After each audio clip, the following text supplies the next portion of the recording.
remembers this guy?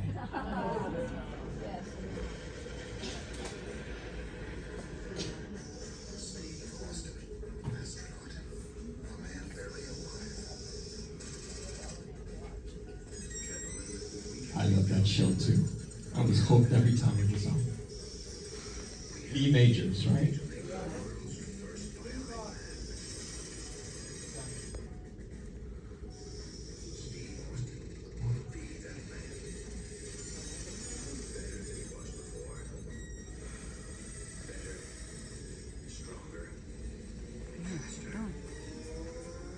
I love that music. So that was back in the 70s, right? That came out.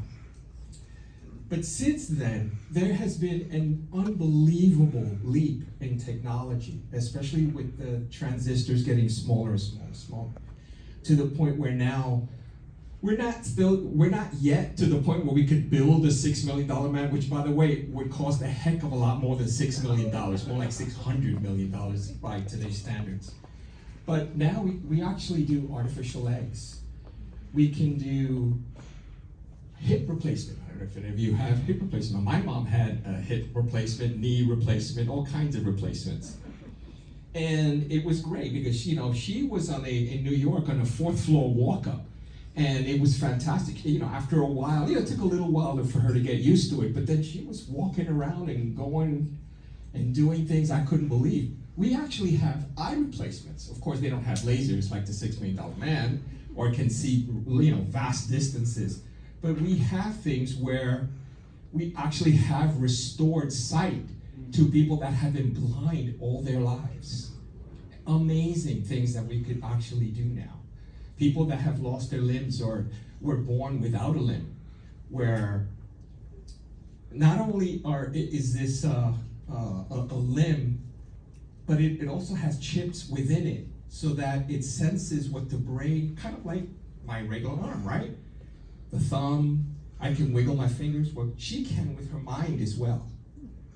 So she'll have what's called a neural link in her head, which then talks to the chips in her arm, and then she can move and wiggle her fingers and grab cups and do all kinds of things. So the technology has come a long, long way since the $6 million man. We're getting there. Who remembers this one?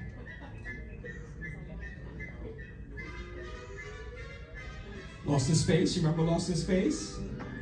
Penny, Will, Dr. Smith, the robot. It's one of the shows that I watched when I was young. And how about this one? This was my favorite though. Oh, yes. Still am.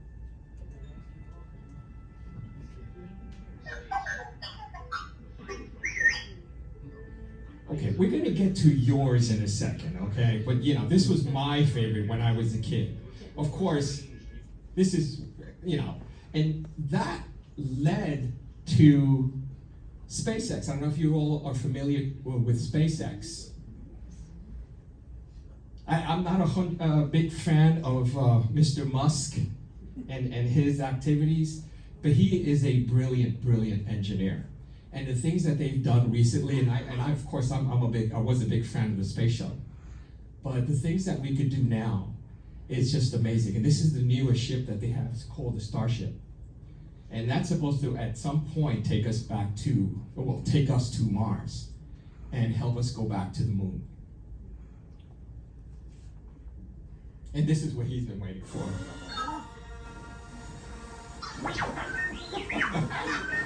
That's his favorite, of course.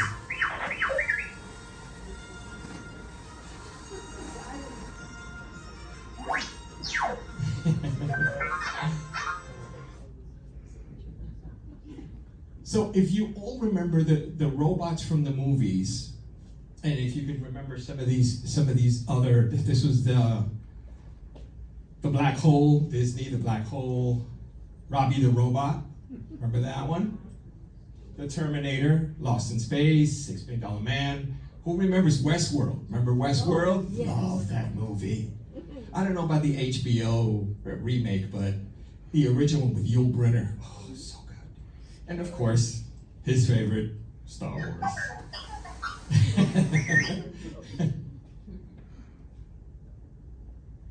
So, what is robotics? Robotics is the technology that we use to be able to automate certain things mechanically. Robots, of course, is part of robotics, but it's also a methodology of creating things automatically. So that, like manufacturing, automobiles, having things done so that if it's something that's repetitive, it's something that you don't really want a person to be sitting there, welding, rivets constantly. If it can be done automatically and it can be done correctly each and every time, you'd want a robot to do it. So we've created robots in manufacturing, canning food storage, technical assemblies, like creating computers, warehouse searching. Amazon has a ton of robots to fulfill your order. So when you order something from their website, it's actually sent to an AI. AI sends it to another computer that's on the floor of the warehouse. That sends it to a couple of the robots, which then are sent using a kind of like a yellow line down at the bottom, which they follow. They're able to follow. They can see this line on the ground. And then it basically tells them exactly where to turn and where the item is. And they have little artificial arms, and they can go in there, pick the item off of a tray, and then put it in their tray for your order. It's a heck of a lot faster, and you don't need someone really walking around a massive warehouse to be able to get stuff. So it's supposed to automate things that are kind of repetitive, things that we don't really want to do. Healthcare, there are surgical robots. There are robots that actually help surgeons with operations, where, I've seen situations where the doctor can't be there. He may be in another country, he may be in another state, but he's actually able to guide these surgical robots and do rudimentary surgeries.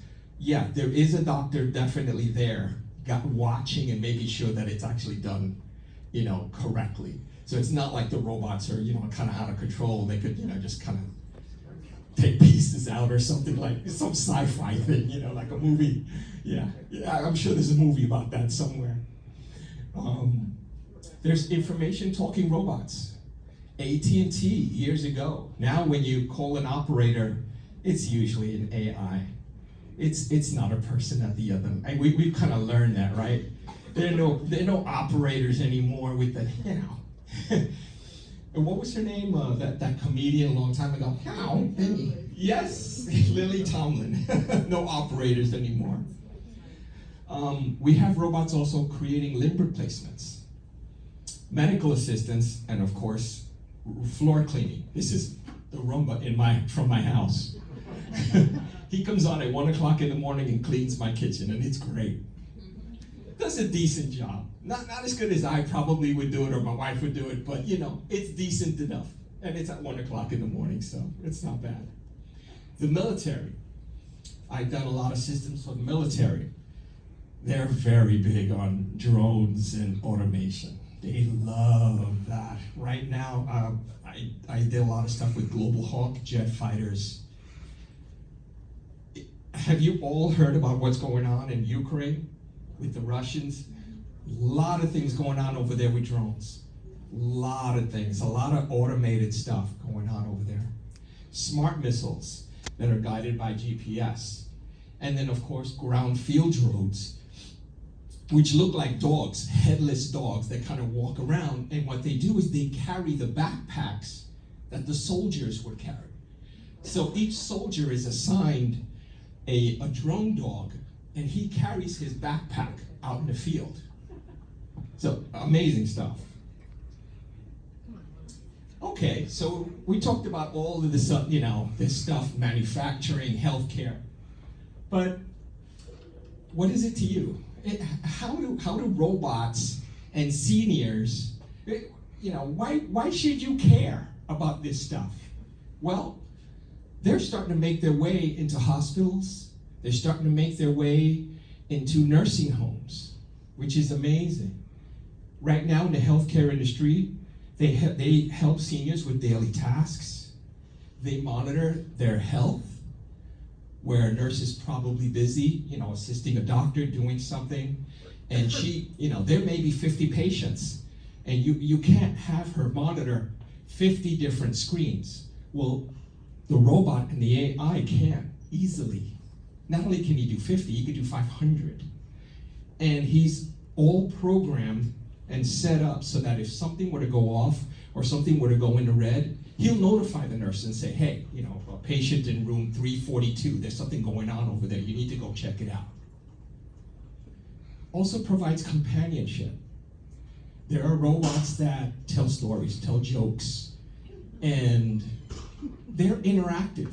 So when you may have a senior that's in, kind of lonely, may have lost their significant other, and you would think, okay, well, R2, but he just beeps and stuff. But we can actually have a robot that's got kind of a semi-personality, and we'll keep that person company, at least active to the point where they can ask questions in it and they can be answered. Manufacturing, a lot of your eyewear, lenses, dentures, they're all made by robots at this point, automatically. It's done that way because it's done, the precision that a robot can do, and it can do it over and over and over again. That's why they use robots to create those. And of course, back to floor cleaning and sweeping and mopping.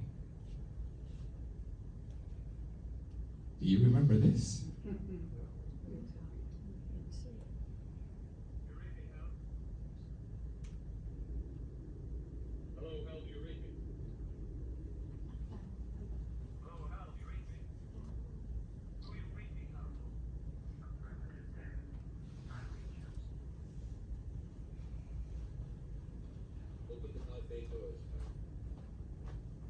I'm sorry, I'm afraid I can't do that. What's the problem? I think you know what the problem is just as well as I do. What are you talking about? This mission is too important for you to allow it to jeopardize. It's not coming through. I don't know what you're talking about, Hal. Can you turn it louder? Unfortunately, it's. And I'm afraid that's something I cannot allow to happen. Yeah. Where the hell did you get that idea, Hal? Although you took very thorough precautions in the car against my hearing you, I could see your lips move.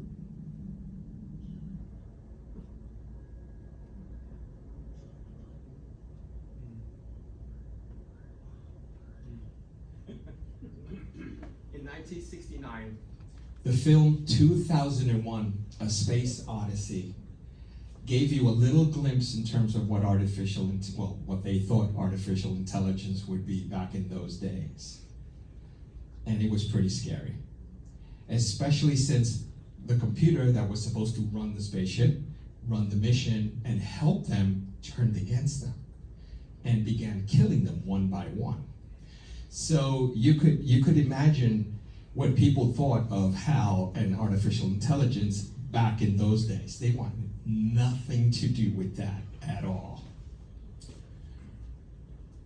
But artificial intelligence,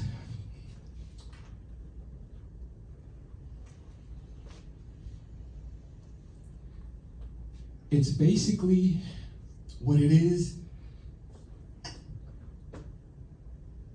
It's a way of making a computer smart enough so that not only can it do repetitive tasks, it can learn as well. It can learn from its mistakes. It can advance on its own. So almost like a small child where you teach it how to eat, how to walk, how to do math, things like that. Artificial intelligence, especially now, I don't know if you all are familiar with ChatGPT. Any of you used ChatGPT? It's got to the point where you can ask it a question and it'll answer you back. You could even say, ChatGPT, can you create a presentation for me for a class level, university level that has to do with, you give it all the parameters, and it'll come back and actually give you an outline for this presentation.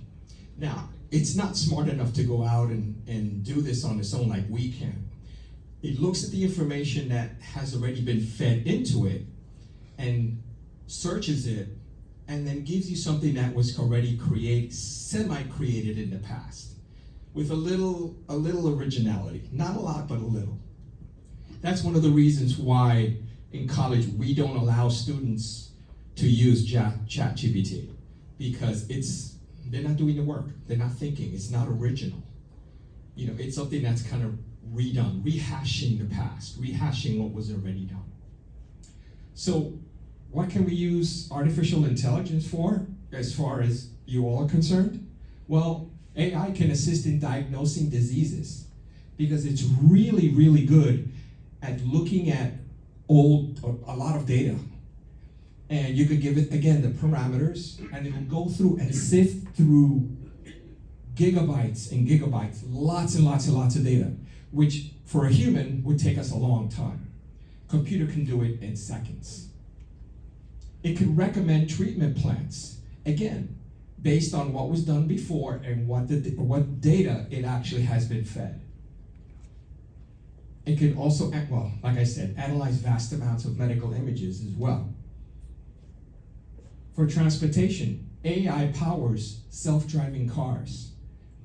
The cars have sensors, which basically tell AI what items or what objects are around it. GPS tells it where it is, and then it can look at the car and know how fast it's going. It knows how much gas is in it.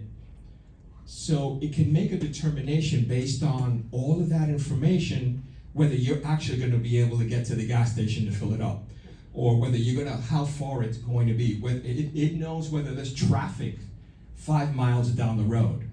And that's based on all the information that, again, it's constantly real-time being fed into it. And again, it optimizes routes and navigation apps and devices, and it helps with real-time traffic flow and safety.